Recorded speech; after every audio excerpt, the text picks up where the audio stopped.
Apple Silicon chips have been out for a few years now, and now that that stuff's starting to go down in price, it's kind of getting in like the budget territory of people who are looking for like a few $100s for a laptop. Ironically, in that few $100 range, you have like the 2017 MacBook Pro, and I was wondering, for people who are trying to decide, is it worth spending the few hundred extra to go from like a 2017 to an Apple Silicon one, if that's the right move to make? So moving on to design, the MacBooks are very similar design-wise. They both have two USB-C ports, they both have a headphone jack, and they both like generally look the same. Now, the 2017 does kind of have like a boxier edge, and the M1 MacBook Air has a wedge shape, which might be better on your lap, but generally the design is about the same. Where the difference is on the keyboard. So the 2017, it uses Apple's butterfly keyboard mechanism, which can sometimes be unreliable if you like have Chromes and stuff that get stuck in it. Whereas with the M1 MacBook Air, it uses a more traditional style keyboard, so you aren't really likely going to get that issue. Never say never, but something to keep in mind. Another thing too is the M1 MacBook Air has Touch ID, which you literally just rest your finger on it, unlocks the computer. That can be very handy for some people who are like using it for work and they're in a rush. So talking about displays now, the displays on these computers are very similar. They're both the same size, they're both like the same kind of technology. M1 MacBook Air does have a P3 color gamut display in True Tone, so you do get like just slightly more colors, and you do get like colors that adjust to your ambient environment. It's a very minor difference, and in fact, I actually have it turned off on mine because it really interferes with photo and video editing. But if you really like having your colors looking as accurate as possible, as nice as possible in your environment, that's another thing to consider as well. I'm going to go talk about the star of the show now, the CPU. So the 2017 has a 2.3 GHz dual-core i5 CPU, whereas the M1 has an 8-core CPU and a 7-core GPU. Generally, performance for like web browsing and stuff is going to be about the same on these two. Where the real difference is going to be in photo and video editing. In things like Photoshop and Final Cut Pro, when you're doing like exports, when you're doing like different like, I don't know, taking out the background or something, or using the generative fill or whatever in Photoshop. That stuff is going to be faster on the M1 MacBook Air, obviously, because it's newer, the processor's nicer. But on the 2017, you still might be able to do it. It's just going to be kind of slow. So just keep that in mind. So another thing to note about the CPU is the M1 MacBook Air has like HVAC and ProRes codecs. So I'm not an absolute video editing nerd, but I guess it's something that people in the industry are like, oh, we got to have this, or it's great. So, obviously, if you're doing video editing, definitely consider the M1 Air over the 2017. So this is kind of related to performance. I'm going to talk about the battery life now. Battery life on these computers is actually a night and day difference, and this might be the reason why you'd want to spend a few hundred extra instead of just getting cheap and going with the 2017. Now, because the Apple M1 chip is so energy efficient, you are definitely going to get more battery life than you would on a 2017. More specifically, Apple advertises it as like 11 hours on the 2017 for web browsing, and up to 17 hours on the MacBook Air M1. Now, that's kind of a 9-day difference for a lot of people, especially if you travel, and that might be like the one only main reason why you should spend a few hundred extra for a M1 MacBook Air instead of getting a 2017 MacBook Pro. So I'm going to now talk about a more real-world test, and that is gaming. The 2017 MacBook Pro, I tried downloading Minecraft on it, and when I first spawned in, it was admittedly a little laggy.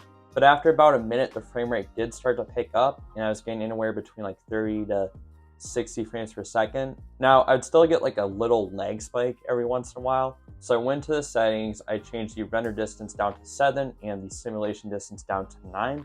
And what I did was I also changed the max frame rate to 60. And I exited out of that, I played around for a bit, and it stayed pretty stable at that 50 to 60 frame rate range. So Minecraft is still definitely playable in the 2017. It's just, you may also need to download a mod like Optifine or some similar mod in order to get like it to be a little bit better. But Minecraft is still definitely playable. Same for the M1 Air. For the M1 Air, this performance was slightly better. It wasn't like game breaking, but in the M1 Air, I was able to get a pretty smooth 50 to 60 on default settings, and I tried raising the render distance to like 20 or something, and that's when I started to like notice difference where it's like, oh, I'm getting 30 frames or I'm getting like 40 frames. So performance wise, like the M1 Air is definitely a bit better. Now, another type of gaming I tried too is like web-based games, like on a browser.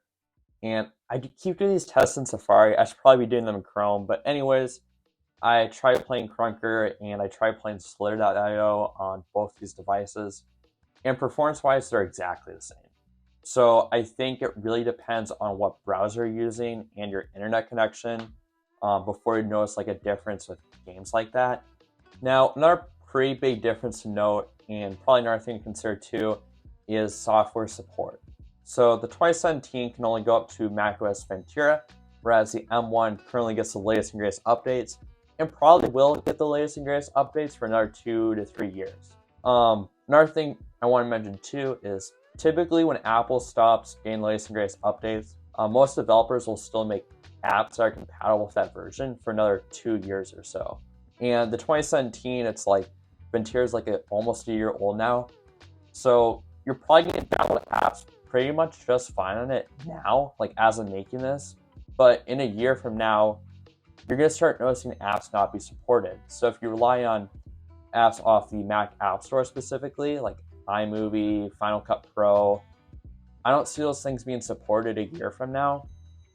But if you use like web apps, like you download Minecraft from the web and Coconut Batteries, random web apps and stuff, like download from a browser, you're going to be just fine. It's more of the apps off the Mac App Store and those professional apps like Adobe apps, Microsoft, Office 365 even, that you may start to notice issues a year or two down the line. So even though the 2017 is a bit older, it still uses Intel chips, it's still a great option for people to consider who are in the $400 range or under $400. They want a laptop that looks good, is great for web browsing, and this laptop is still great for that. And the battery life too, like even after age, even after like, different processors and stuff, it's still gonna last you pretty much a full day. I mean, you also want to carry around a charger with you just in case, but you shouldn't have really much issues with the battery life. And it's crazy to think too, with the 2017, like the design is so similar to the MacBook Air in some ways that, like, even though it is a few years extra older, it still looks really good in modern day. Like, people aren't going to make fun of you for having a 2017. So now the M1 MacBook Air, and this is what I would recommend going with if you have the few hundred extra or have time to save a few hundred extra. And this is going to be the best bang for your buck laptop. It is going to be better for creative workflows. It's going to be better for light games. It's going to be better at battery life. It's going to be better at getting your work done, and it's going to be better at lasting you a few extra years longer. Now, the MacBook Air 2 also has some minor improvements, and I didn't really go into the minor stuff a lot here, but like you'll notice like small things too, like the arrow keys are in a T shape, and that stuff kind of adds up, especially considering now that like you can find these for a $300-$400 difference. So I'm gonna work on getting some reviews out for the 2017 MacBook Pro and the M1 Air. I'll put those up on screen. Thank you for watching, and happy nerding out with you.